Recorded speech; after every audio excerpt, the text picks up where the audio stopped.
Hey friends, welcome back to RevBTB Does It, and today's video is about chicken croquettes. We're going to be making some homemade chicken croquettes. This is a delicious recipe. It does take a little bit to, prep work to make, but it's delicious and worth it in the end. It can feed a family of 6 for one dinner, or if you're like us, it can feed a couple of people for a couple of meals. So let's get into the kitchen and show you what we're making this stuff with.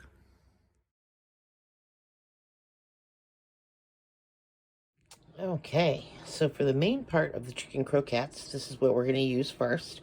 We're going to do a package of chicken stuffing. We've got poultry seasoning, garlic powder and onion powder, an egg, 2 cans of the large cans of chicken, 1 can of chicken gravy, 1 can of chicken mushrooms, and then for the breading, we've got the panko crumbs and parsley flakes, and that's what we're going to make our chicken croquettes with.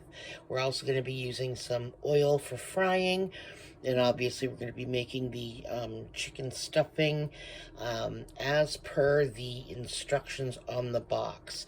So that's the first thing you're going to want to do, is make your chicken stuffing. So I'll come back after that's all cooked and we'll start making our croquettes. Okay, so we've got our stuffing all made, and I've actually opened up and drained my chicken and broken it up in this bowl here. I've also separated out I opened my cans of cream of chicken and my chicken gravy, and I've separated about 3/4 of the can of gravy out. The 1/4 that's left in the can is going to go in this bowl here. And what I'm going to do is I'm going to actually crack an egg in here. That's going to be our binder. So we're going to do that and stir that up in the chicken here. And then we're going to add our cream of chicken soup and our gravy to here. And my stuffing is cooling off, which is why I'm doing the egg in this, because I don't want scrambled eggs. I'm using it as a binder, so I need my stuffing to cool off before I mix all that together. So I'm just putting my cold ingredients. And like I said, we're only going to be used like 1/4 to 1/3 of a can, depending. And it's really the moisture that you're trying to retain, because you're going to fry these to get a crisp outside, and you're also going to bake them. And that's why I said it was kind of a little bit of, time intensive and labor intensive, but it's so worth it in the end, because there are quite a few steps that you have to do. You have to do your stuffing and make that, all cooked before you actually make your patties. And then what I'm going to be doing here is making this patty mixture and putting it in the fridge to chill for a few hours. You kind of want your batter, your croquette base cold, and then we'll come back and bread it in a few hours. So as you can see, I've got my chicken slurry, I'm going to call it, my chicken innards.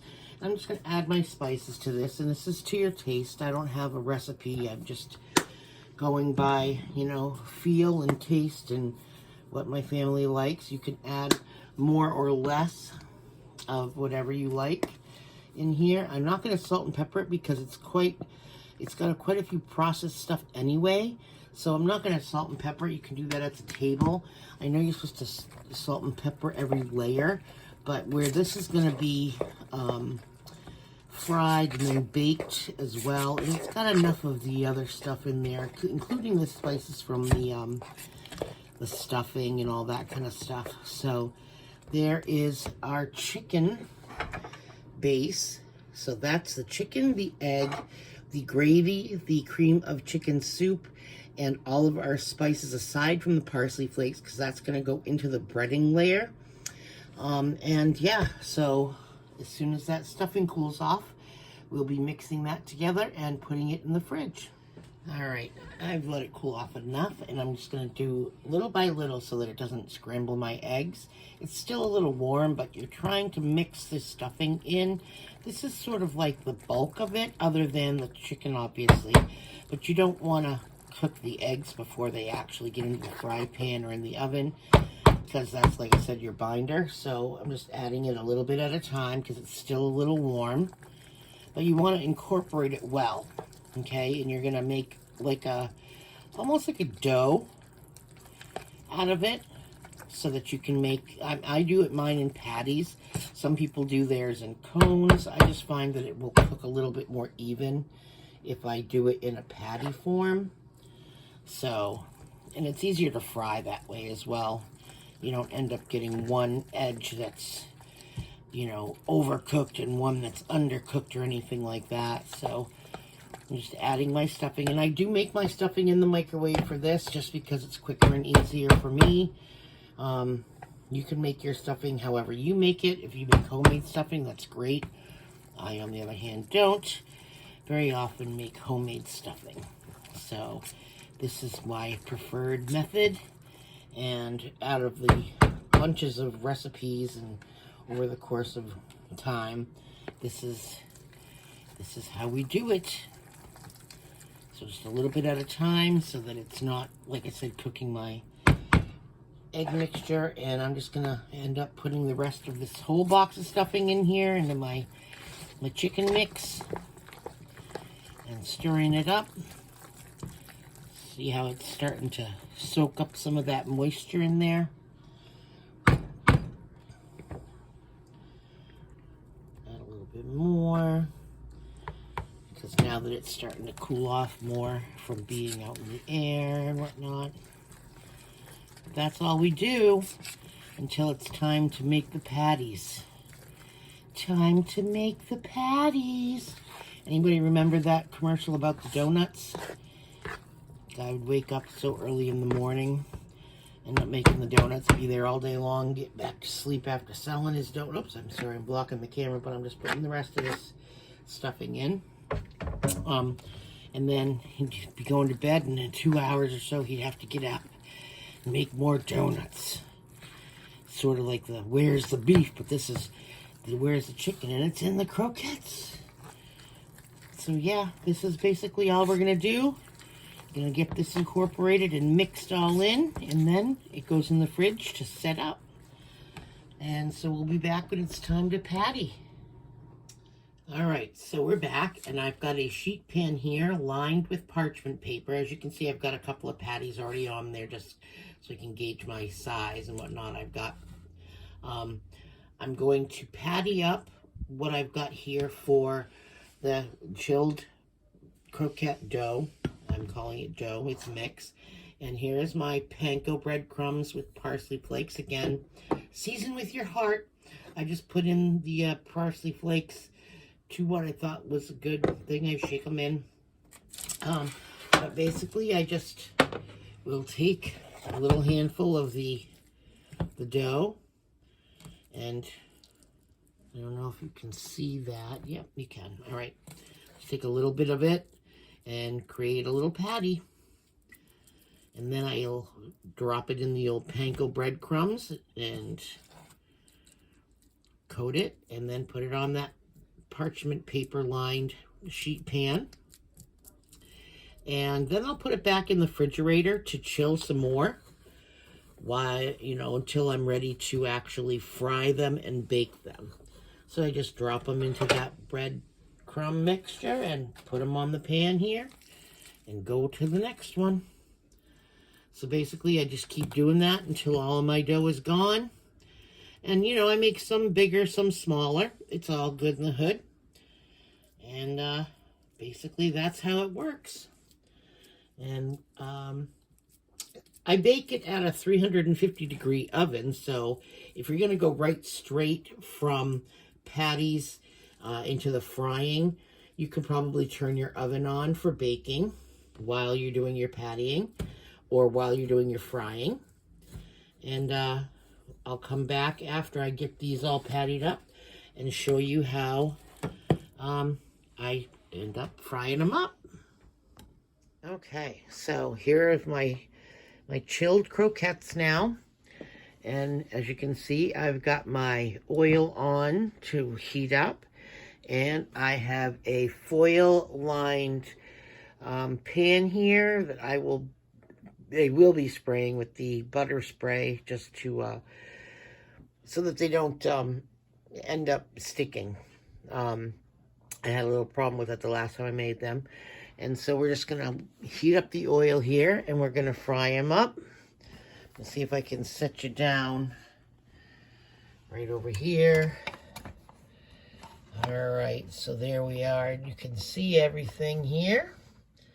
All right, there we go. And take a little spatula. Now, obviously, this is hot oil we're working with. And we don't want to burn our stuff, so I put it on. The stove has this function where it's called turbo boil, so I can heat my stuff up pretty quick. We don't want it to smoke, obviously, but we want it to be hot enough to put a good fry on them. And now, because these are still delicate, I'm going to pick them up with my spatula and kind of lay it in the fat. I call it fat, but it's actually canola oil. Well, that's not too bad. Turn up my heat a little bit, I guess. Maybe I'll keep her on a smidge quicker here.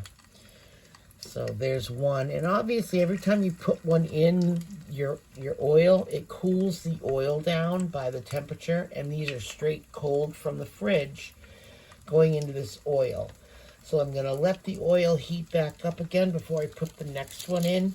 Just, you know, a little trick there, or a tip, I guess. That's what I do anyway. And you can see I'm doing it in a small pan. I don't want to do it in a big pan because it takes a lot of oil. It'll take, it'll take less time, but it'll also cool off the oil the more that you can put in there. And this way I can make sure I'm paying attention now after I get the oil back up again. And then I can sort of rotate them around a little bit. I'll get 4 in here by the time I'm through here. I just want to make sure I'm, like I said, heating that oil back up again before I put the next one in. And I maybe, like, I've got a small one that I can put in after that one gets ready to go. And this way it'll give me a few moments between each one that I can pay attention to the first one. Like this one, you can tell when it's pretty much done, and you're just really trying to get a little crisp on it. But turning it over is a little bit hard because they like to move around, but that's okay. I'm going to turn my heat back down again now. And you can see that it's got a nice little crispy, like brown on the outside there from the panko.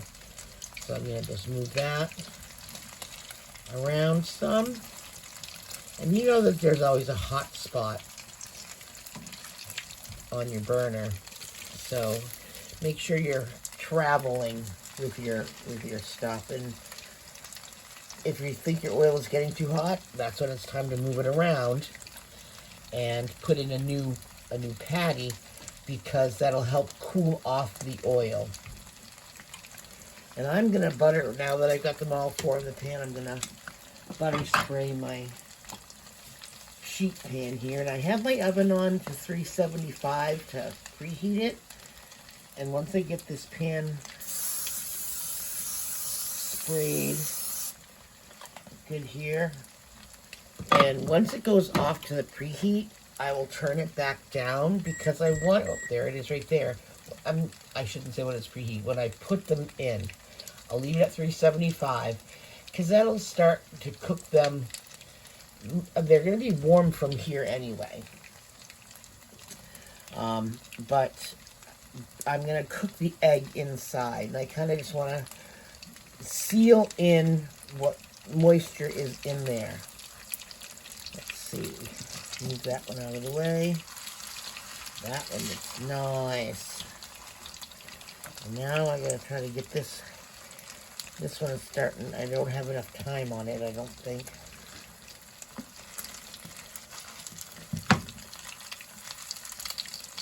They sort of smell like what I would imagine. I don't eat fish cakes, but it sort of smells like what I would get at a fish fry, I guess.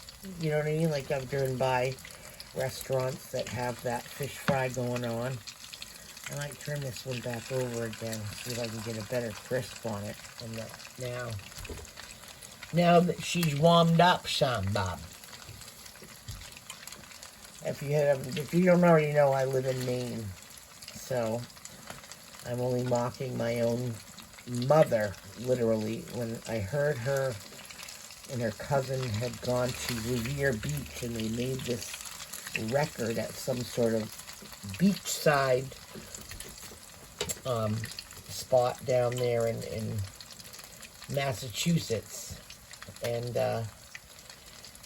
they did a record. It was I think it ended up being a 45 or something like that, and she had this so thick Maine accent that I make fun of her sometimes. But anyway, around here you hear it a lot.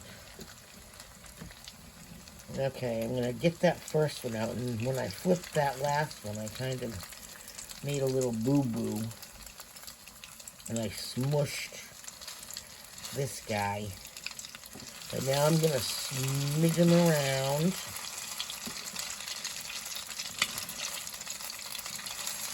And get another one in there.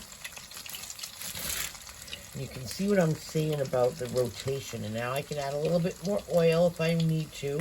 But I'll do that after I take out the ones that I have in here. I may just finish this round and then add more oil, depending on what it looks like. And I wish that I had a silicone dipped pair of tongs, so that I could help, usher them on there.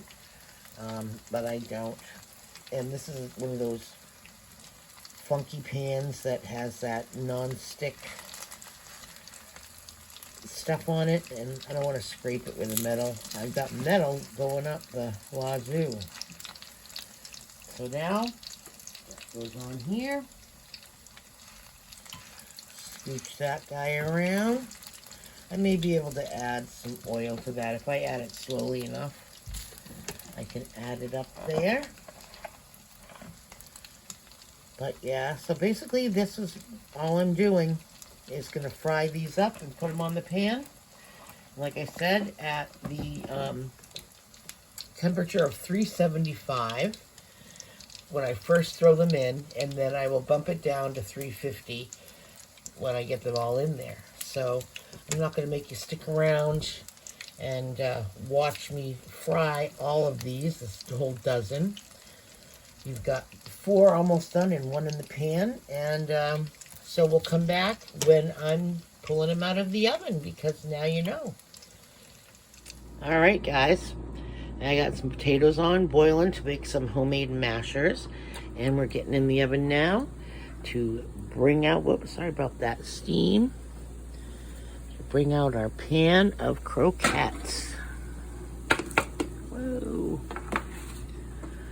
There they are. And I did, like you saw me spray, but that's the croquettes. And basically we will just serve them up with the mashed potatoes when they're done. I'll put a veggie on the side of some sort. I'll see what I can find in my freezer. It's probably going to be peas or something. And gravy on the top of both the mashed potatoes and these croquettes. And serve it with a side of cranberry sauce and or applesauce. And there is our homemade chicken croquettes. Let me know in the comments below if you guys end up making this.